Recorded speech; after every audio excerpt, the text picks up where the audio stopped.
आणि मला एक सांगा की आता सध्या पहिले नगरसेवक होते, आता प्रशासकीय राज्य चालू आहे, हो तर नगरसेवक होते तेव्हा चांगला विकास होत होता की आता होत आहे? नाही, आता प्रशासकीय राज्य जरी चालू आहे तर हँडवर्क तर नगरसेवकच करत आहेत. प्रशासकीय कोणताच अधिकारी इथं काम करत नाही. नालीवाले नगरसेवकच्या अंडरमध्ये आहेत, कचऱ्यावाले म्हणजे नगरसेवकालाच फोन लावून काम होते. तसं महानगरपालिकेचा कोणताच प्रशासकीय अधिकारी इथं येत नाही.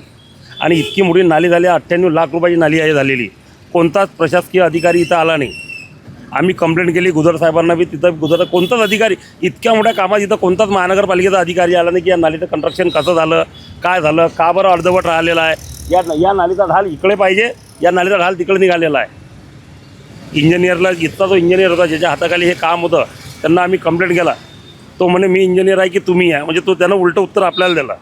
मग तो जर इंजिनियर असेल तर माझं असं म्हणणं आहे की त्यांना हा ढाय काढून दाखवा तिकडे, तो इंजिनियर आहे ना, मग निघून दाखवा ना, आम्ही पाणी टाकतो, तो ढाल इकडे येते का तिकडे जाते, एवढं क्लिअर करून द्या यावं. याचे फोटो आम्ही आमदार साहेबांना व्हॉट्सअपवर, आमचे जे दिनेश भाऊ ते वारले ते सर्व, त्यांनी आमदार साहेबांना व्हॉट्सअपवर टाकलेली बी आहेत फोटो, पण कोणी त्याच्यावर ॲक्शन घेतली नाही या नाल्यावर.